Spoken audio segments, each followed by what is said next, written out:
ਵਾਹਿਗੁਰੂ ਜੀ ਕਾ ਖਾਲਸਾ ਵਾਹਿਗੁਰੂ ਜੀ ਕੀ ਫਤਿਹ। ਦੁਨੀਆ ਦੇ ਧਾਰਮਿਕ ਇਤਿਹਾਸ ਦੇ ਵਿੱਚ ਅਜਿਹੀਆਂ ਵਿਲੱਖਣ ਸ਼ਖਸੀਅਤਾਂ ਦੀਆਂ ਕਥਾਵਾਂ ਸਾਨੂੰ ਸੁਣਨ ਨੂੰ ਮਿਲਦੀਆਂ ਨੇ ਜੋ ਸਾਨੂੰ ਹੈਰਤ ਵਿੱਚ ਪਾ ਦਿੰਦੀਆਂ ਨੇ। ਇਹ ਅਜਿਹੀਆਂ ਰੂਹਾਂ ਨੇ ਜੋ ਪਰਮਾਤਮਾ ਦੇ ਨਾਲ ਸਾਨੂੰ ਜੋੜਨ ਦੇ ਲਈ ਹਮੇਸ਼ਾ ਪ੍ਰੇਰਿਤ ਕਰਦੀਆਂ ਨੇ, ਜੋ ਮਨੁੱਖਤਾ ਦੀ ਸੇਵਾ ਦੇ ਲਈ ਵੀ ਹਮੇਸ਼ਾ ਤਿਆਰ ਰਹਿੰਦੀਆਂ ਨੇ ਅਤੇ ਇਹਨਾਂ ਤੇ ਪਰਮਾਤਮਾ ਦਾ ਸਿੱਧਾ ਹੱਥ ਹੁੰਦਾ ਹੈ।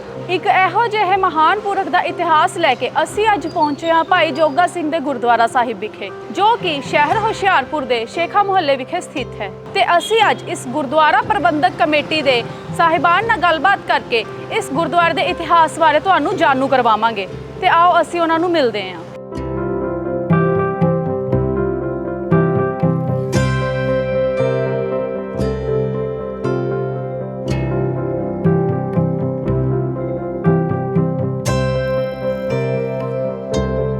ਤੁਸੀਂ ਗੁਰਦੁਆਰੇ ਦੀ ਇਮਾਰਤ ਦੇਖ ਸਕਦੇ ਹੋ ਤੇ ਆਓ ਚੱਲਦੇ ਪ੍ਰਬੰਧਕ ਕਮੇਟੀ ਦੇ ਮੈਂਬਰਾਂ ਕੋਲ।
सत श्री अकाल जी। सानू इस गुरुद्वारे के इतिहास बारे तुसी जानकारी दिओ। पहला तो पातशाह जी की बख्शिश की हुई फतेह प्रवान करो जी। वाहिगुरू जी का खालसा वाहिगुरू जी की फतेह। आपां उस पावन स्थान के उत्ते इस वक्त खड़े हुए हैं जिस समय इत्थे बेशवावां नाच नचिया करदियां सन। ये वो स्थान है जिथे दरबार साहब सजिया होया है। इत्थे जिहड़ी बेशवा सी उस समय दी उहदा मकान सीगा जिथों दी भाई जोगा सिंह जी हुंदे होए आनंदपुर की धरती नूं गए सन। पर पातशाह जी ने अपार रहमत किरपा की, अपने सिख की इज्जत पत रखी, अपने सिख की राखी की। राखी करदिआं पातशाह जी इस स्थान ते पावन चरण पाए। पावन चरण पा के इस धरती नूं पावन कीता। आओ इस धरती बारे आप जी नूं दो लफ्ज़ां दे अंदर संखेप इतिहास दे विच जाणू करावां। कि भाई जोगा सिंह जी पंजाब की धरती ते पैदा होए सी? पेशावर दे आसिया इलाके दे रमदास महल्ले दे रहण वाले भाई गुरमुख सिंह जी दे घर भाई जोगा सिंह जी ने जन्म लिया। 1685 ईस्वी विच भाई जोगा सिंह जी का जन्म होया। भाई जोगा सिंह जी शुरू तो ही गुरु घर दे नाल बड़ा प्यार रखण वाले सूझवान सिख इतिहास दे नाल जाणू कराउंदे सन ते भाई साहब जी बड़े सूझवान सिख सन। एक बार 4-5 साल की उम्र है, उन्हां दे जीवन दे विच वार्तालाप हुई। जोगा सिंह जी की चाची जी किसी पिंड तो टांगे के उत्ते बैठ करके आ रहे सन तो रस्ते में जिहड़ा टांगा चला रहा सी वो पठान सी। बियाबान राह सी। बियाबान दे राह दे विच उस पठान की जिहड़ी नीयत सी वो खराब हो गई, वो गलत हो गई। गलत निगाह दे नाल जोगा सिंह जी की चाची नूं देखण लगा तो जदों उन्हें बियाबान राह दे विच टांगा रोक करके गलत हरकत करनी चाही तो चाची जी ने उस कलगीधर पातशाह पिता परमेश्वर के चरणों च अरदास की कि पातशाह मेरी इज्जत पत दे सहाई होवो। तक किते झाड़ियां विचों सप निकलिया। सप निकल करके उस पठान के पैर ते लड़ गया तो पठान थां ही मुक गया। तो जदों उहदी मौत हो गई तो किते होर रास्ते तो किते होर पासे तो कोई होर टांगे वाला आ रहा सी तो उन्हें सारी हड्ड बीती जिहड़ी जोगा सिंह की चाची जी ने उस टांगे वाले नूं सुनाई। तो उस टांगे वाले ने टांगे 'च बिठा करके चाची नूं घर पहुँचाउणा कीता, पर वो बिना पैसे लए किधरे गायब हो गया। तो सारी वार्तालाप जदों भाई जोगा सिंह जी की चाची जी ने घरदिआं नूं सुनाई तो छोटा बच्चा 4-5 साल का जिहड़ा जोगा सिंह है वो बिच बैठा होया सुन रहा है। उस वार्तालाप का जिहड़ा बहुत प्रभाव जोगा सिंह जी के मन ते होया तो उन्होंने अंदर उत्साह पैदा होया कि मैं भी इस पातशाह जी नूं मिलना है जिहड़ा अपने सिखां दी पैज रखदा है, अपने सिखां दी राखी करदा है। मैं इस पातशाह जी नूं मिलना है। ਉਹਨਾਂ ਨੇ ਆਪਣੇ ਅੰਦਰ ਉਤਸ਼ਾਹ ਪੈਦਾ ਕੀਤਾ, ਅੜੀ ਕੀਤੀ, ਜਿੱਦ ਕੀਤੀ ਤਾਂ ਮਾਤਾ ਪਿਤਾ ਨੇ ਸਮਝਾਇਆ ਕਿ ਭਾਈ ਜੋਗਿਆ, ਥੋੜ੍ਹੇ ਸਮੇਂ ਵਿੱਚ ਹੋਲਾ ਮਹੱਲਾ ਆਉਣ ਵਾਲਾ ਹੈ, ਸਾਰੀ ਸੰਗਤ ਨੇ ਪੇਸ਼ਾਵਰ ਤੋਂ ਸੰਗ ਲੈ ਕਰਕੇ ਅਨੰਦਪੁਰ ਦੀ ਧਰਤੀ ਨੂੰ ਜਾਣਾ ਹੈ, ਉਹਦੇ ਨਾਲ ਚਲੇ ਜਾਣਾ। ਤਾਂ ਭਾਈ ਜੋਗਾ ਸਿੰਘ ਜੀ ਮੰਨ ਗਏ ਤਾਂ ਪੇਸ਼ਾਵਰ ਤੋਂ ਸੰਗ ਤੁਰਿਆ। ਸੰਗ ਲੈ ਕੇ ਜਦੋਂ ਅਨੰਦਪੁਰ ਦੀ ਧਰਤੀ ਤੇ ਪਹੁੰਚੇ, ਪੜਾਅ ਕਰਦੇ ਤਾਂ ਦੀਵਾਨ ਸਜਿਆ ਹੋਇਆ ਸੀ। ਤਾਂ ਜੋਗਾ ਸਿੰਘ ਨੇ ਪਾਤਸ਼ਾਹ ਜੀ ਦੇ ਚਰਨਾਂ 'ਚ ਨਮਸਕਾਰ ਕੀਤੀ। ਤਾਂ ਨਮਸਕਾਰ ਕਰਦਿਆਂ ਗੁਰੂ ਪਾਤਸ਼ਾਹ ਜੀ ਨੇ ਪੁੱਛਿਆ, ਭਾਈ ਤੂੰ ਕੌਣ ਹੈ? ਤਾਂ ਭਾਈ ਜੋਗਾ ਸਿੰਘ ਜੀ ਨੇ ਜਵਾਬ ਦਿੱਤਾ, ਜੀ ਮੈਂ ਜੋਗਾ। ਤਾਂ ਗੁਰੂ ਸਾਹਿਬ ਨੇ ਕਿਹਾ, ਕਿਹਦੇ ਜੋਗਾ? ਤਾਂ ਭਾਈ ਜੋਗਾ ਜੀ ਕਹਿਣ ਲੱਗੇ, ਗੁਰੂ ਸਾਹਿਬ ਜੀ ਮੈਂ ਤੁਹਾਡੇ ਜੋਗਾ। ਤਾਂ ਐਸਾ ਮੋਹਣਾ ਬਚਨ ਸੁਣ ਕੇ, ਇੰਨਾ ਅੱਛਾ ਬਚਨ ਸੁਣ ਕੇ ਗੁਰੂ ਸਾਹਿਬ ਨੇ ਨਾਲ ਹੀ ਕਹਿ ਦਿੱਤਾ, ਭਾਈ ਜੋਗਿਆ, ਜੇ ਤੂੰ ਅੱਜ ਤੋਂ ਗੁਰੂ ਜੋਗਾ ਤਾਂ ਗੁਰੂ ਤੇਰੇ ਜੋਗਾ। ਐਦਾਂ ਬਚਨ ਕਰਕੇ ਪਾਤਸ਼ਾਹ ਜੀ ਨੇ ਆਪਣਾ ਪੁੱਤਰ ਬਣਾ ਲਿਆ, ਆਪਣੇ ਨਾਲ ਲਾ ਲਿਆ। ਇਸੇ ਤਰ੍ਹਾਂ ਭਾਈ ਜੋਗਾ ਸਿੰਘ ਨੂੰ ਕਹਿਣ ਲੱਗੇ, ਪੁੱਤਰਾ ਹੁਣ ਅਸੀਂ ਤੈਨੂੰ ਜਾਣ ਨਹੀਂ ਦੇਣਾ, ਤੂੰ ਸਾਡੇ ਕੋਲ ਹੀ ਸੇਵਾ ਕਰਨੀ ਹੈ, ਤੂੰ ਸਾਡੇ ਕੋਲ ਰਹਿਣਾ ਹੈ। ਤਾਂ ਭਾਈ ਜੋਗੇ ਨੇ ਕਿਹਾ, ਨਾ ਜਾਣ ਦਿਓ, ਮੈਂ ਤੁਹਾਡੇ ਕੋਲ ਰਹਿ ਕੇ ਸੇਵਾ ਕਰਾਂਗਾ, ਸੰਗਤਾਂ ਦੀਆਂ ਸੇਵਾਵਾਂ ਨਿਭਾਵਾਂਗਾ, ਖੇਡਾਂਗਾ, ਹੋਰ ਵੀ ਮੈਂ ਆਪ ਜੀ ਤੋਂ ਵਿਦਿਆ ਪ੍ਰਾਪਤ ਕਰਾਂਗਾ। ਇਹ ਕਹਿ ਕਰਕੇ ਜਦੋਂ ਸੰਗ ਮੁੜਨ ਲੱਗਾ ਤਾਂ ਮਾਤਾ ਪਿਤਾ ਨੇ ਜੋਗਾ ਸਿੰਘ ਨੂੰ ਕਿਹਾ, ਚੱਲ ਭਾਈ ਹੁਣ ਸੰਗ ਦੀ ਵਾਪਸੀ ਹੈ, ਚਲੀਏ। ਤਾਂ ਜੋਗਾ ਸਿੰਘ ਨੇ ਜਾਣ ਤੋਂ ਮਨਾ ਕਰ ਦਿੱਤਾ। ਤਾਂ ਮਾਤਾ ਪਿਤਾ ਨੇ ਕਿਹਾ ਵੀ ਗੁਰੂ ਨੇ ਤਾਂ ਸਿੱਧ ਸੁਭਾਅ ਕਿਹਾ ਸੀ, ਪਰ ਛੋਟਾ ਬੱਚਾ ਆਪਣੇ ਮਨ ਤੇ ਲੈ ਗਿਆ। ਤਾਂ ਭਾਈ ਜੋਗਾ ਸਿੰਘ ਮੰਨਿਆ ਨਹੀਂ ਗਿਆ, ਜਾਣ ਤੋਂ ਮਨਾ ਕਰ ਦਿੱਤਾ। ਤਾਂ ਸੰਗਤਾਂ ਦੇ ਪਾਤਸ਼ਾਹ ਜੀ ਦੇ ਚਰਨਾਂ ਵਿੱਚ ਰਹਿ ਕਰਕੇ ਸੰਗਤਾਂ ਦੀ ਸੇਵਾ ਕੀਤੀ, ਭਾਂਡਿਆਂ ਦੀ ਸੇਵਾ ਕੀਤੀ, ਹੋਰ ਵਿਦਿਆਵਾਂ ਪ੍ਰਾਪਤ ਕੀਤੀਆਂ। ਇਸੇ ਤਰ੍ਹਾਂ ਭਾਈ ਜੋਗਾ ਸਿੰਘ ਦੀ ਜਿਹੜੀ ਉਮਰ ਸੀ ਉਹ ਗੱਭਰੂ ਜਵਾਨ ਦੀ ਹੋ ਗਈ। ਤਾਂ ਪਾਤਸ਼ਾਹ ਜੀ ਦੇ ਚਰਨਾਂ 'ਚ ਜਦੋਂ ਅਗਲੀ ਵਾਰ ਸੰਗਤ ਆਈ ਤਾਂ ਨਾਲ ਉਹਨਾਂ ਦੇ ਮਾਤਾ ਪਿਤਾ ਨੇ ਚਿੱਠੀ ਭੇਜੀ ਕਿ ਪਾਤਸ਼ਾਹ ਜੀ ਹੁਣ ਜੋਗਾ ਸਿੰਘ ਜਿਹੜਾ ਹੈ ਉਹ ਜਵਾਨ ਹੋ ਗਿਆ, ਹੁਣ ਉਹਦੀ ਵਿਆਹੁਣ ਦੀ ਉਮਰ ਹੋ ਗਈ ਹੈ, ਹੁਣ ਉਹਨੂੰ ਵਿਆਹੁਣਾ ਹੈ, ਗੱਭਰੂ ਜਵਾਨ ਹੋ ਗਿਆ, ਉਹਦੇ ਲਈ ਇੱਕ ਚੰਗੀ ਸੁਸ਼ੀਲ ਲੜਕੀ ਦਾ ਸਾਕ ਆਇਆ ਹੈ, ਉਹਦੇ ਨਾਲ ਵਿਆਹ ਕਰਾਉਣਾ ਹੈ, ਤਾਂ ਤੁਸੀਂ ਆਗਿਆ ਬਖਸ਼ੋ, ਜਲਦੀ ਤੋਂ ਜਲਦੀ ਭਾਈ ਜੋਗੇ ਨੂੰ ਪੇਸ਼ਾਵਰ ਭੇਜੋ। ਤਾਂ ਜਦੋਂ ਇਹ ਜਿਹੜੀ ਚਿੱਠੀ ਸੀ ਪੜ੍ਹ ਕੇ ਗੁਰੂ ਸਾਹਿਬ ਨੇ ਭਾਈ ਜੋਗੇ ਨੂੰ ਸੁਣਾਈ ਤਾਂ ਭਾਈ ਜੋਗਾ ਕਹਿਣ ਲੱਗਾ, ਮਹਾਰਾਜ ਮੈਂ ਤੁਹਾਡੇ ਚਰਨ ਛੱਡ ਕੇ ਕਿਤੇ ਨਹੀਂ ਜਾਣਾ, ਮੈਂ ਆਪ ਜੀ ਦੇ ਚਰਨਾਂ ਵਿੱਚ ਰਹਿਣਾ ਹੈ, ਮੈਨੂੰ ਇੱਥੇ ਚੰਗਾ ਲੱਗਦਾ ਰਹਿਣਾ, ਸੰਗਤਾਂ ਦੀ ਸੇਵਾ ਕਰਨਾ। ਤਾਂ ਪਾਤਸ਼ਾਹ ਜੀ ਨੇ ਕਿਹਾ, ਨਹੀਂ ਭਾਈ ਜੋਗਿਆ, ਮਾਤਾ ਪਿਤਾ ਦਾ ਕਹਿਣਾ ਨਹੀਂ ਮੋੜੀਦਾ, ਮਾਤਾ ਪਿਤਾ ਦਾ ਕਹਿਣਾ ਮੰਨੀਦਾ। ਤਾਂ ਜਦੋਂ ਕਹਿਣਾ ਮੰਨਿਆ ਤਾਂ ਕਹਿੰਦੇ, ਪਾਤਸ਼ਾਹ ਆਪ ਜੀ ਦੇ ਹੁਕਮ ਸਦਕਾ ਮੈਂ ਪੇਸ਼ਾਵਰ ਨੂੰ ਜਾਣਾ, ਪਰ ਮੇਰਾ ਚਿੱਤ ਨਹੀਂ ਕਰਦਾ। ਤਾਂ ਗੁਰੂ ਸਾਹਿਬ ਨੇ ਕਿਹਾ, ਭਾਈ ਜੋਗਿਆ, ਜਦੋਂ ਅਸੀਂ ਤੈਨੂੰ ਬੁਲਾਵਾਂਗੇ ਤਾਂ ਉਨੀ ਪੈਰੀ ਉਸੇ ਵਕਤ ਜਿੱਥੇ ਵੀ ਹੋਵੇਂ, ਜਿਸ ਹਾਲਤ ਦੇ ਵਿੱਚ, ਤਾਂ ਤੂੰ ਸਾਡਾ ਹੁਕਮ ਮੰਨਦਿਆਂ ਹੋਇਆਂ ਤੂੰ ਵਾਪਸ ਅਨੰਦਪੁਰ ਦੀ ਧਰਤੀ ਨੂੰ ਆ ਜਾਣਾ ਹੈ। ਤਾਂ ਭਾਈ ਜੋਗੇ ਨੇ ਸਤ ਵਚਨ ਕਹਿ ਕੇ ਜਦੋਂ ਵਾਪਸ ਪੇਸ਼ਾਵਰ ਦੀਆਂ ਸੰਗਤਾਂ ਦੇ ਨਾਲ ਪੁੱਜਾ, ਮਾਤਾ ਪਿਤਾ ਨੇ ਚਾਅ ਕੀਤਾ ਕਿ ਮੇਰਾ ਪੁੱਤਰ ਆ ਗਿਆ, ਗੱਭਰੂ ਜਵਾਨ ਹੈ। ਜੋ ਸਾਕ ਸੀਗਾ ਉਹ ਪੱਕਾ ਕਰ ਦਿੱਤਾ, ਵਿਆਹ ਦੇ ਜਿਹੜੇ ਕਾਰਜ ਨੇ ਉਹ ਆਰੰਭ ਦਿੱਤੇ। ਇਤਿਹਾਸਕਾਰ ਲਿਖਦੇ ਨੇ ਜਿਹੜੀ ਸਿੱਖ ਧਰਮਸ਼ਾਲਾ ਪੇਸ਼ਾਵਰ ਦੇ ਵਿੱਚ ਹੈ, ਉਹਦੇ ਵਿੱਚ ਜਿਹੜਾ ਇਹ ਲਾਵਾਂ ਦਾ ਜਿਹੜਾ ਕਾਰਜ ਸੀ ਉਹ ਰਚਿਆ ਗਿਆ। ਉਹਦੇ ਵਿੱਚ ਜਿਹੜਾ ਮਾਰਚ ਦਾ ਦੂਜਾ ਹਫ਼ਤਾ ਹੈ, 14-15 ਤਰੀਕ 1701 ਈਸਵੀ ਜਿਹੜੀ ਇਤਿਹਾਸਕਾਰ ਤਰੀਕ ਲਿਖਦੇ ਨੇ, ਉਸ ਸਮੇਂ ਜਿਹੜਾ ਭਾਈ ਜੋਗਾ ਸਿੰਘ ਦਾ ਜਿਹੜਾ ਵਿਆਹ ਉਹ ਰਚਿਆ ਗਿਆ ਸੀ। ਉਸ ਸਮੇਂ ਉਸੇ ਧਰਮਸ਼ਾਲਾ ਦੇ ਵਿੱਚ ਅੰਮ੍ਰਿਤ ਵੇਲੇ ਜਦੋਂ ਸਵੇਰ ਦੇ ਵੇਲੇ ਲਾਵਾਂ ਹੋ ਰਹੀਆਂ ਸਨ ਤਾਂ ਗੁਰੂ ਸਾਹਿਬ ਨੇ ਜਿਹੜਾ ਸੰਦੇਸ਼ ਸੀ ਸਿੰਘਾਂ ਦੇ ਹੱਥ ਪਿੱਛੇ ਭੇਜਿਆ ਸੀ। ਗੁਰੂ ਸਾਹਿਬ ਨੇ ਆਪਣੇ ਸਿੱਖ ਦੀ ਪ੍ਰੀਖਿਆ ਲੈਣੀ ਸੀ, ਕਿਉਂਕਿ ਜੋਗਾ ਸਿੰਘ ਨੂੰ ਹੰਕਾਰ ਹੋ ਚੁੱਕਾ ਸੀ ਕਿ ਮੇਰੇ ਵਰਗਾ ਸਿੱਖ ਕੋਈ ਨਹੀਂ ਜਿਹੜਾ ਗੁਰੂ ਦਾ ਕਹਿਣੇਕਾਰ ਹੋਵੇ, ਇੰਨਾ ਸਿੱਧਕੀ ਸਿੱਖ ਹੋਵੇ। ਉਸ ਅਹੰਕਾਰ ਨੂੰ ਤੋੜਨ ਵਾਸਤੇ ਗੁਰੂ ਸਾਹਿਬ ਨੇ ਆਪਣੇ ਸਿੱਖ ਦੀ ਪ੍ਰੀਖਿਆ ਲਈ। ਉਸ ਪ੍ਰੀਖਿਆ ਲਈ ਗੁਰੂ ਸਾਹਿਬ ਨੇ ਜੋਗਾ ਸਿੰਘ ਦੇ ਮਗਰੇ 2 ਸਿੰਘ ਭੇਜੇ ਚਿੱਠੀ ਦੇ ਕੇ ਕਿ ਜੋਗਾ ਸਿੰਘ ਜਿਸ ਹਾਲਤ 'ਚ ਹੋਵੇ, ਜਿੱਥੇ ਵੀ ਹੋਵੇ, ਉਹਨੂੰ ਇਹ ਚਿੱਠੀ ਫੜਾ ਦੇਣੀ। ਤਾਂ ਜੋਗਾ ਸਿੰਘ ਦੀਆਂ ਜੇ 2 ਲਾਵਾਂ ਹੋਈਆਂ ਸਨ, ਦੂਜੀ ਲਾਮ ਦੇ ਵਿੱਚ ਹੀ ਜਿਹੜੇ 2 ਸਿੰਘ ਸਨ ਉਹਨਾਂ ਨੇ ਗੁਰੂ ਸਾਹਿਬ ਦਾ ਜਿਹੜਾ ਸੰਦੇਸ਼ ਸੀ, ਚਿੱਠੀ ਸੀ, ਉਹ ਭਾਈ ਜੋਗੇ ਨੂੰ ਫੜਾਈ। ਤਾਂ ਭਾਈ ਜੋਗਾ ਬੜਾ ਉਤਸ਼ਾਹ ਦੇ ਨਾਲ ਉਸ ਚਿੱਠੀ ਨੂੰ ਫਟਾਫਟ ਖੋਲ੍ਹ ਕੇ ਪੜ੍ਹਨ ਲੱਗਾ। ਤਾਂ ਚਿੱਠੀ 'ਚ ਲਿਖਿਆ ਸੀ, ਜੇ ਬੈਠਾ ਤਾਂ ਖੜ ਜਾ, ਜੇ ਖੜਾ ਤਾਂ ਤੁਰ ਪਾ। ਭਾਵ ਕਿ ਜੇ ਤੂੰ ਹੁਣ ਬੈਠਾ ਹੈ, ਕੋਈ ਕਾਰਜ ਕਰ ਰਿਹਾ ਤਾਂ ਉਸੇ ਵਕਤ ਆਨੰਦਪੁਰ ਦੀ ਧਰਤੀ ਨੂੰ ਚਾਲਾ ਪਾ ਦੇ, ਤੈਨੂੰ ਗੁਰੂ ਦਾ ਹੁਕਮ ਹੈ। ਗੁਰੂ ਦਾ ਹੁਕਮ ਮੰਨਦਿਆਂ ਉਹਨਾਂ ਨੇ ਕਮਰ ਕੱਸਾ ਖੋਲ੍ਹਿਆ, ਪੱਲਾ ਛੱਡਿਆ ਤਾਂ ਆਨੰਦਪੁਰ ਦੀ ਧਰਤੀ ਨੂੰ ਚਾਲਾਂ ਸਿੰਘਾਂ ਸਮੇਤ ਪਾ ਦਿੱਤਾ। ਪਰ ਇੱਥੇ 2 ਵਿਚਾਰਾਂ ਨੇ। ਕੋਈ ਇਤਿਹਾਸਕਾਰ ਲਿਖਦਾ ਹੈ ਕਿ ਭਾਈ ਜੋਗਾ ਸਿੰਘ ਦੇ ਕਮਰਬੰਦ ਦੇ ਨਾਲ ਤੇ ਕਿਰਪਾਨ ਦੇ ਨਾਲ ਜਿਹੜੀਆਂ ਲਾਵਾਂ ਪੂਰੀਆਂ ਕੀਤੀਆਂ ਗਈਆਂ, ਤੇ ਕੋਈ ਇਤਿਹਾਸਕਾਰ 2 ਵਿਚਾਰਾਂ ਨੇ ਕਿ ਇਹ ਜਿਹੜਾ ਵਿਆਹ ਸੀ ਵਿੱਚੇ ਰੁਕ ਗਿਆ।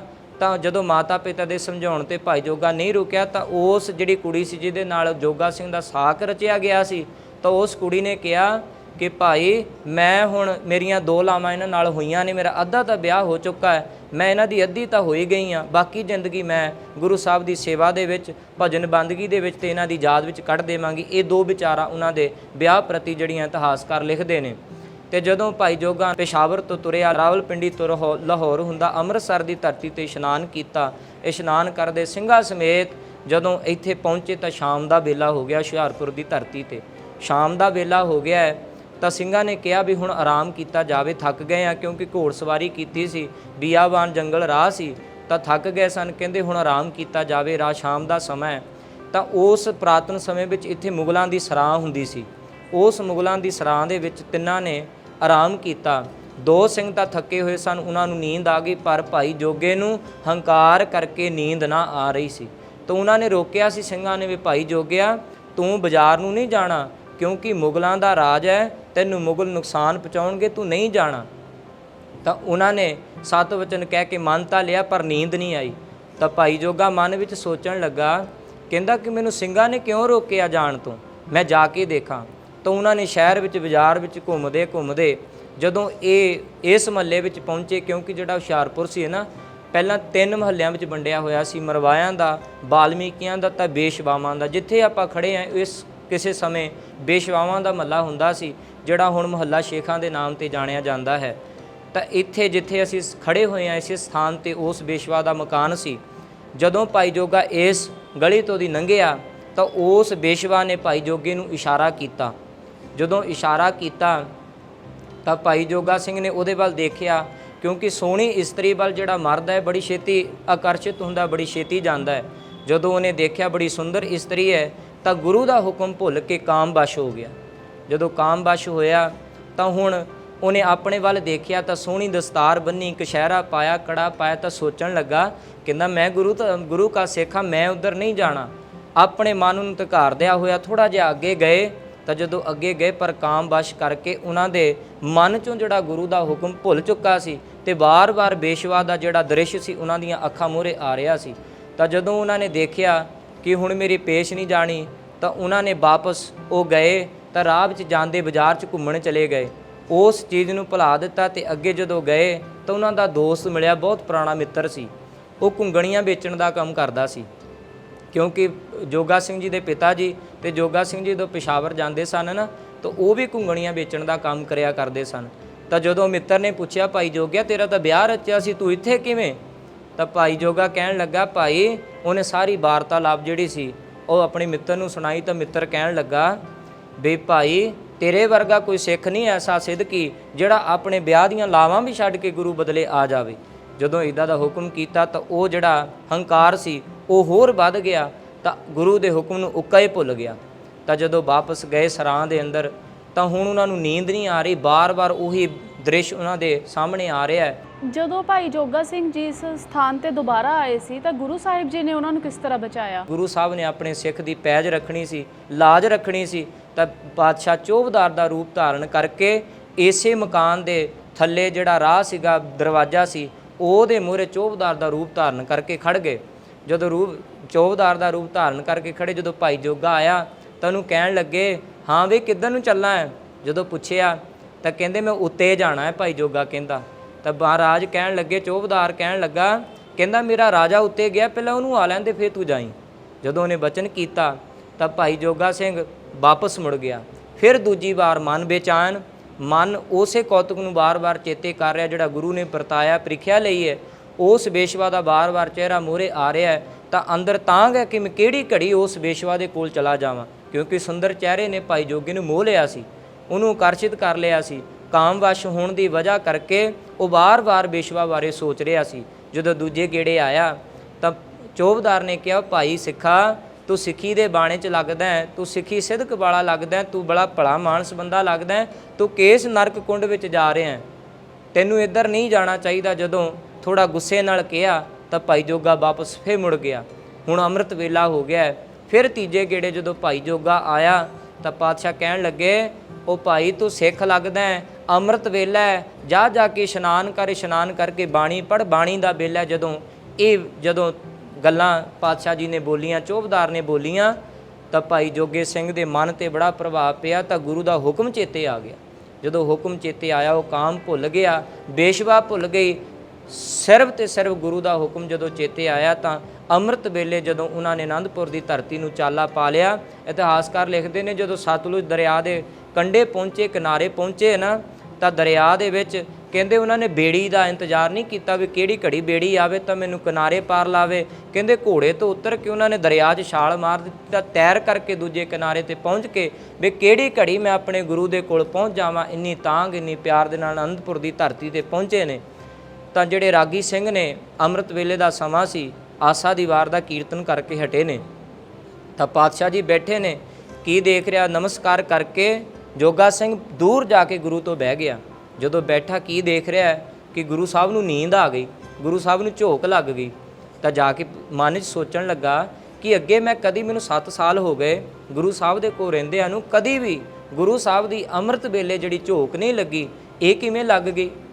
ਜਦੋਂ ਉਹਨੇ ਸੋਚਿਆ ਤਾਂ ਪਾਤਸ਼ਾਹ ਜੀ ਦੇ ਕੋਲ ਜਾ ਕੇ ਕਹਿਣ ਲੱਗਾ, ਮਹਾਰਾਜ ਅੱਜ ਤੁਹਾਡੀਆਂ ਅੱਖਾਂ ਬੜੀਆਂ ਲਾਲ ਨੇ, ਕੀ ਗੱਲ ਰਾਤ ਸੁੱਤੇ ਨਹੀਂ। ਤਾਂ ਗੁਰੂ ਸਾਹਿਬ ਕਹਿੰਦੇ ਸਾਰੀ ਰਾਤ ਮੇਰੇ ਤੋਂ ਬੇਸ਼ਵਾ ਦਾ ਪਹਿਰਾ ਦਵਾਇਆ, ਤਾਂ ਹਜੇ ਜੋਗਿਆ ਪੁੱਛਦਾ ਕਿ ਮੈਂ ਸਾਰੀ ਰਾਤ ਸੁੱਤਾ ਨਹੀਂ। ਤਾਂ ਜਦੋਂ ਇਹ ਗੱਲਾਂ ਪਾਤਸ਼ਾਹ ਜੀ ਨੇ ਆਖੀਆਂ ਤਾਂ ਨਮਸਕਾਰ ਕੀਤੀ, ਤਾਂ ਆਪਣੇ ਮਨ ਨੂੰ ਧਿਕਾਰਦਾ ਹੋਇਆ ਮਾਫੀ ਮੰਗੀ। ਤਾਂ ਐਸਾ ਪਾਤਸ਼ਾਹ ਦਿਆਲੂ, ਸਦਾ ਦਿਆਲ, ਕਿਰਪਾਲੂ ਪਾਤਸ਼ਾਹ, ਬਖਸ਼ਣਹਾਰ ਜਿਹੜਾ ਹੈ, ਲੇਖੇ ਕਤੇ ਨਾ ਛੁੱਟੀਏ, ਖਿਨ ਖਿਨ ਭੁੱਲਣਹਾਰ, ਬਖਸ਼ਣਹਾਰ ਬਖਸ਼ ਲੈ ਨਾਨਕ ਪਾਰ ਉਤਾਰੋ। ਪਾਤਸ਼ਾਹ ਬਖਸ਼ਣਹਾਰ ਹੈ, ਉਹਨੇ ਬਖਸ਼ਿਆ। ਜੋਗਾ ਸਿੰਘ ਫਿਰ ਉਸੇ ਤਰ੍ਹਾਂ ਪਾਤਸ਼ਾਹ ਜੀ ਦੇ ਦਰਬਾਰ ਤੇ ਸੰਗਤਾਂ ਦੀਆਂ ਸੇਵਾਵਾਂ ਨਿਭਾਉਣ ਲੱਗ ਪਏ, ਜਿਵੇਂ ਸੰਗਤਾਂ ਦੀਆਂ ਅੱਗੇ ਸੇਵਾਵਾਂ ਕਰਦੇ ਸੀ। ਕਿਉਂਕਿ ਭਾਈ ਜੋਗਾ ਸਿੰਘ ਨੇ ਜਿਹੜੀ ਸ਼ਾਸਤਰ ਵਿੱਦਿਆ ਵੀ ਪਾਤਸ਼ਾਹ ਜੀ ਤੋਂ ਸਿੱਖੀ, ਗੁਰਮੁਖੀ ਵੀ ਸਿੱਖੀ, ਉਰਦੂ ਵੀ ਸਿੱਖੀ ਤੇ ਫਾਰਸੀ ਵੀ ਸਿੱਖੀ। ਜਿਹੜੀ ਫਾਰਸੀ ਸੀਗੀ, ਭਾਈ ਜੋਗਾ ਸਿੰਘ ਨੇ ਪਿਸ਼ਾਵਰ ਤੋਂ ਜਦੋਂ ਜਾਇਆ ਕਰਦੇ ਸਨ ਪਿਸ਼ਾਵਰ ਨੂੰ, ਉੱਥੇ ਇੱਕ ਮੌਲਵੀ ਸੀ ਜਿਹਦੇ ਕੋਲ ਉਹਨਾਂ ਨੇ ਫਾਰਸੀ ਸਿੱਖੀ ਸੀ। ਇਸ ਬਾਰੇ ਬਹੁਤੇ ਲੋਕਾਂ ਨੂੰ ਨਹੀਂ ਪਤਾ। ਪਿਸ਼ਾਵਰ ਜਦੋਂ ਜਾਇਆ ਕਰਦੇ ਸਨ ਨਾ ਆਪਣੇ ਮਾਤਾ ਪਿਤਾ ਨੂੰ ਮਿਲਣ, ਤਾਂ ਉੱਥੇ ਇੱਕ ਮੌਲਵੀ ਸੀ ਜਿਹਦੇ ਕੋਲ ਰਹਿ ਕਰਕੇ ਉਹ ਫਾਰਸੀ ਸਿੱਖਦੇ ਸੀ। ਤਾਂ ਉਹਨਾਂ ਦੀ ਇੱਕ ਬੇਟੀ ਸੀ ਜਿਹਦਾ ਨਾਮ ਸੀ ਦੀਦੀ ਕਰਕੇ ਮਸ਼ਹੂਰ ਸੀ, ਜਿਹਦਾ ਅੱਜ ਮਕਬਰਾ ਉਸੇ ਸਥਾਨ ਤੇ ਹਾਜ਼ਰ ਹੈ, ਸਾਰੇ ਉਹਦਾ ਦਰਸ਼ਨ ਕਰਦੇ ਨੇ। ਤਾਂ ਜਦੋਂ ਉਹ ਕੁੜੀ ਜਿਹੜੀ ਸੀਗੀ ਮੌਲਵੀ ਦੀ, ਉਹ ਭਾਈ ਜੋਗਾ ਸਿੰਘ ਦੀ ਜਵਾਨੀ ਤੇ ਸੁੰਦਰਤਾ ਤੇ ਬੜੀ ਮੋਹਿਤ ਹੋ ਗਈ। ਉਹ ਕਹਿੰਦੀ ਮੈਂ ਇਹਦੇ ਨਾਲ ਵਿਆਹ ਕਰਾਉਣਾ ਹੈ। ਤਾਂ ਜਦੋਂ ਮੌਲਵੀ ਨੂੰ ਦੱਸਿਆ, ਮੌਲਵੀ ਨੇ ਜੋਗਾ ਸਿੰਘ ਨੂੰ ਬੁਲਾਇਆ, ਕਹਿੰਦਾ ਮੈਂ ਮੇਰੀ ਬੇਟੀ ਨੇ ਤੇਰੇ ਨਾਲ ਵਿਆਹ ਕਰਾਉਣਾ, ਮੈਨੂੰ ਤੂੰ ਬੜਾ ਚੰਗਾ ਲੱਗਦਾ ਹੈ, ਤੂੰ ਇੱਦਾਂ ਕਰ ਆਪਣਾ ਧਰਮ ਪਰਿਵਰਤਨ ਕਰ ਲੈ, ਜੇ ਤੂੰ ਧਰਮ ਪਰਿਵਰਤਨ ਕਰ ਲੈ ਤਾਂ ਮੈਂ ਆਪਣੀ ਬੇਟੀ ਦਾ ਵਿਆਹ ਤੇਰੇ ਨਾਲ ਕਰ ਦੇਵਾਂਗਾ। ਤਾਂ ਭਾਈ ਜੋਗੇ ਨੇ ਜਵਾਬ ਦਿੱਤਾ ਕਿ ਮੇਰੀ ਤਾਂ ਇਹ ਭੈਣ ਲੱਗਦੀ ਹੈ, ਮੈਂ ਆਪਣੀ ਭੈਣ ਨਾਲ ਕਿਵੇਂ ਵਿਆਹ ਕਰਾ ਸਕਦਾ ਹਾਂ। ਜੇ ਤੁਹਾਡੇ ਧਰਮ ਵਿੱਚ ਵੀ ਹੈ ਕਿ ਭੈਣ ਨਾਲ ਵਿਆਹ ਕਰਾ ਸਕਦੇ ਹਾਂ, ਪਰ ਸਾਡਾ ਖਾਲਸਾ ਧਰਮ ਇਸ ਚੀਜ਼ ਦੀ ਇਜਾਜ਼ਤ ਨਹੀਂ ਦਿੰਦਾ ਕਿ ਆਪਣੀ ਭੈਣ ਨਾਲ ਵਿਆਹ ਕਰਵਾਇਆ ਜਾਵੇ। ਸੋ ਇਸ ਕਰਕੇ ਥੋੜ੍ਹੇ ਸਮੇਂ ਬਾਅਦ ਉੱਥੇ ਭਾਈ ਜੋਗੇ ਨੇ ਜਾਣਾ ਛੱਡ ਦਿੱਤਾ। ਸੋ ਇਸ ਤਰ੍ਹਾਂ ਪਾਤਸ਼ਾਹ ਜੀ ਨੇ ਕੌਤਕ ਵਰਤਾਏ। ਪਾਤਸ਼ਾਹ ਜੀ ਨੇ ਭਾਈ ਜੋਗੇ ਸਿੰਘ ਦੀ ਲਾਜਪਤ ਇਸੇ ਸਥਾਨ ਤੇ ਰੱਖੀ। ਇਹ ਸਥਾਨ ਜਿੱਥੇ ਆਪਾਂ ਖੜੇ ਹਾਂ, ਇਹ ਬੇਸ਼ਵਾ ਦਾ ਮਕਾਨ ਸੀ। ਪਾਤਸ਼ਾਹ ਜੀ ਨੇ ਇਸ ਧਰਤੀ ਨੂੰ, ਜਿੱਥੇ ਬਾਬਾ ਪੈਰ ਤਰੇ ਪੂਜਾ ਆਸਣ ਥਾਪਣ ਸੋਇਆ, ਪੈਰ ਧਰ ਕੇ ਪਾਤਸ਼ਾਹ ਜੀ ਨੇ ਆਪਣੇ ਬੱਚਿਆਂ ਦੀ ਇੱਜ਼ਤ ਪੱਤ ਰੱਖੀ, ਆਪਣੇ ਇੱਜ਼ਤ ਪੱਤ ਦੇ ਸਹਾਈ ਹੋਏ। ਪਾਤਸ਼ਾਹ ਜੀ ਨੇ ਧੰਨਵਾਦ ਭਾਈ ਜੋਗੇ ਨੇ ਕੀਤਾ। ਭਾਈ ਜੋਗਾ ਬੜਾ ਜਿਹੜਾ ਆਪਣੇ ਆਪ ਨੂੰ ਧਿਕਾਰਦਾ ਹੋਇਆ ਪਾਤਸ਼ਾਹ ਜੀ ਦੇ ਚਰਨਾਂ ਸੇਵਾ ਕਰਨ ਲੱਗਾ। ਤੇ ਪਾਤਸ਼ਾਹ ਜੀ ਨੇ ਫਿਰ ਹੁਕਮ ਕੀਤਾ ਵੀ ਭਾਈ ਜੋਗਿਆ, ਅਸੀਂ ਤੈਨੂੰ ਤਾਂ ਹੁਕਮ ਕੀਤਾ ਸੀ ਵਾਪਸ ਆਉਣ ਦਾ, ਸਾਨੂੰ ਇੱਕ ਜ਼ਰੂਰੀ ਕੰਮ ਹੈ ਤੇਰੇ ਨਾਲ। ਕਿਉਂਕਿ ਭਾਈ ਜੋਗਾ ਜਿਹੜਾ ਸੀ ਉਹ ਨਿਰਮਲ ਸੁਭਾਅ ਦਾ ਸੀ, ਉਹਦਾ ਹਿਰਦਾ ਬੜਾ ਕੋਮਲ ਸੀ, ਉਹ ਜੰਗ ਨਹੀਂ ਲੜ ਸਕਦਾ। ਗੁਰੂ ਸਾਹਿਬ ਨੂੰ ਪਤਾ ਸੀ। ਦੀਵਾਨ ਵਿੱਚ ਬੈਠਿਆਂ ਸੋਚ ਰਹੇ ਸਨ ਕਿ ਇਹਨੂੰ ਸਿੱਖੀ ਦੇ ਪ੍ਰਚਾਰ ਦਾ ਕਾਰਜ ਦਿੱਤਾ ਜਾਵੇ। ਤਾਂ ਭਾਈ ਜੋਗਾ ਸਿੰਘ ਨੇ ਪਿਸ਼ਾਵਰ ਦੇ ਵਿੱਚ ਜੋ ਸਿੱਖ ਧਰਮਸ਼ਾਲਾ ਹੈ, ਉੱਥੇ ਰਹਿ ਕਰਕੇ ਬਹੁਤ ਸਮਾਂ ਜਿਹੜਾ ਸਿੱਖੀ ਦਾ ਪ੍ਰਚਾਰ, ਸਿੱਖੀ ਦਾ ਬੂਟਾ ਲਾਇਆ। ਐਸੇ ਅਨੰਦ ਸਿੱਖ ਇਸ ਸਿੱਖ ਇਤਿਹਾਸ ਦੇ ਵਿੱਚ ਹੋਏ ਆ, ਜਿਹਦੇ ਬਾਰੇ ਆਪ ਜੀ ਨੂੰ ਜਾਣੂ ਕਰਵਾਇਆ ਹੈ। ਇਹ ਸੰਖੇਪ ਇਤਿਹਾਸ ਆਪ ਜੀ ਦੇ ਨਾਲ ਹੁਸ਼ਿਆਰਪੁਰ ਦਾ ਸਾਂਝਾ ਕੀਤਾ ਹੈ। ਮੁਗਲਾਂ ਦੀ ਸਰਾਂ ਦੇ ਵਿੱਚ ਜਿਹੜੀ ਬਜਵਾੜੇ ਵੀ ਇਤਿਹਾਸਕ ਸਥਾਨ ਹੈ, ਕੋਲ ਸ਼ੀਸ਼ ਮਹਿਲ ਵੀ ਹੈ। ਇੱਥੇ ਜਿੱਥੇ ਮੀਟ ਜਿਹੜੀਆਂ ਸ਼ੌਪਾਂ ਬਣੀਆਂ ਹੋਈਆਂ ਨੇ, ਉੱਥੇ ਮੁਗਲਾਂ ਦੀ ਸਰਾਂ ਹੁੰਦੀ ਸੀ। ਸੋ ਪਾਤਸ਼ਾਹ ਜੀ ਨੇ ਆਪਣੇ ਬੱਚੇ ਦੀ ਲਾਜ ਰੱਖੀ। ਇਸੇ ਤਰ੍ਹਾਂ ਸਤਿਗੁਰੂ ਹਰ ਜੁਗ ਜੁਗ ਭਗਤ ਪਾਇਆ, ਪੈਜ ਰੱਖਦਾ ਆਇਆ ਰਾਮ ਰਾਜੇ। ਪਾਤਸ਼ਾਹ ਜੀ ਨੇ ਇਹ ਸੰਖੇਪ ਇਤਿਹਾਸ ਆਪ ਜੀ ਦੇ ਨਾਲ ਜਾਣੂ ਕਰਾਇਆ। ਹੋਈਆਂ ਭੁੱਲਾਂ ਦੀ ਖਿਮਾ। ਵਾਹਿਗੁਰੂ ਜੀ ਕਾ ਖਾਲਸਾ, ਵਾਹਿਗੁਰੂ ਜੀ ਕੀ ਫਤਿਹ।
ਇਤਿਹਾਸਕ ਸਥਾਨ ਗੁਰਦੁਆਰਾ ਭਾਈ ਜੋਗਾ ਸਿੰਘ ਵਿਖੇ ਮੁਹੱਲਾ ਸ਼ੇਖਾਂ ਹੁਸ਼ਿਆਰਪੁਰ ਵਿਖੇ ਜਿਹੜਾ ਭਾਈ ਜੋਗਾ ਸਿੰਘ ਜੀ ਦਾ ਵਿਆਹ ਪੁਰਬ ਅਤੇ ਜਨਮ ਪੁਰਬ ਦੋਵੇਂ ਇਕੱਠੇ ਮਾਰਚ ਦੇ ਪਹਿਲੇ ਹਫ਼ਤੇ ਮਨਾਏ ਜਾਂਦੇ ਹਨ। 7 ਦਿਨਾਂ ਦੀਵਾਨ ਸਜਦੇ ਹਨ, ਜਿਹੜੇ 6 ਦਿਨਾਂ ਦੀਵਾਨ ਰਾਤ ਦੇ ਦੀਵਾਨ ਸਜਾਏ ਜਾਂਦੇ ਹਨ ਅਤੇ 7ਵਾਂ ਦੀਵਾਨ ਜਿਹੜਾ ਹੈ ਉਹ ਐਤਵਾਰ ਦਾ ਰੱਖਿਆ ਜਾਂਦਾ ਹੈ, ਜਿਸ ਦਿਨ ਬਸੰਤ ਰਾਗ ਕੀਰਤਨ ਦਰਬਾਰ ਸਜਾਇਆ ਜਾਂਦਾ ਹੈ।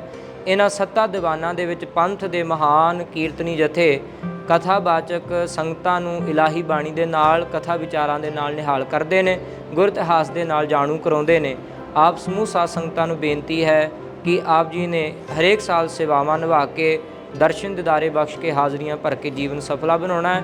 ਹੋਰ ਵੀ ਦੀਵਾਨਾਂ ਦੀਆਂ ਜਿਹੜੀਆਂ ਜਾਣਕਾਰੀਆਂ ਨੇ ਉਹ ਆਨਲਾਈਨ ਭਾਈ ਜੋਗਾ ਸਿੰਘ ਜੀ ਦੇ ਜਿਹੜਾ ਪੇਜ ਹੈ ਫੇਸਬੁੱਕ ਦਾ, ਉੱਥੇ ਆਪ ਜੀ ਨੂੰ ਦਿੱਤੀਆਂ ਜਾਂਦੀਆਂ ਨੇ। ਉੱਥੋਂ ਆਪ ਜੀ ਨੇ ਜਾਣਕਾਰੀਆਂ ਪ੍ਰਾਪਤ ਕਰਨੀਆਂ ਤੇ ਇਸੇ ਸਥਾਨ ਦੇ ਉੱਤੇ ਹੋਮਿਓਪੈਥਿਕ ਡਿਸਪੈਂਸਰੀ ਵੀ ਚਲਾਈ ਜਾਂਦੀ ਹੈ, ਜਿਹੜੀ ਗਰੀਬ ਲੋਕਾਂ ਦਾ ਫ੍ਰੀ ਇਲਾਜ ਬਹੁਤ ਘੱਟ ਰੇਟਾਂ ਤੇ ਇਲਾਜ ਕਰਦੀ ਹੈ। ਸੋ ਬੇਨਤੀ ਹੈ ਆਪ ਜੀ ਨੇ ਸੇਵਾਵਾਂ ਨਿਭਾ ਕੇ ਜੀਵਨ ਸਫਲਾ ਕਰਨਾ ਤੇ ਇਸ ਗੁਰਦੁਆਰੇ ਦਾ ਪ੍ਰਬੰਧ ਸਰਦਾਰ ਹਰਿੰਦਰਪਾਲ ਸਿੰਘ ਜੀ ਸੇਠੀ ਸਮੂਹ ਮੈਂਬਰਾਂ ਕਮੇਟੀ ਬੜੇ ਪਿਆਰ ਸਤਿਕਾਰ ਨਿਭਾਉਂਦੀ ਹੈ।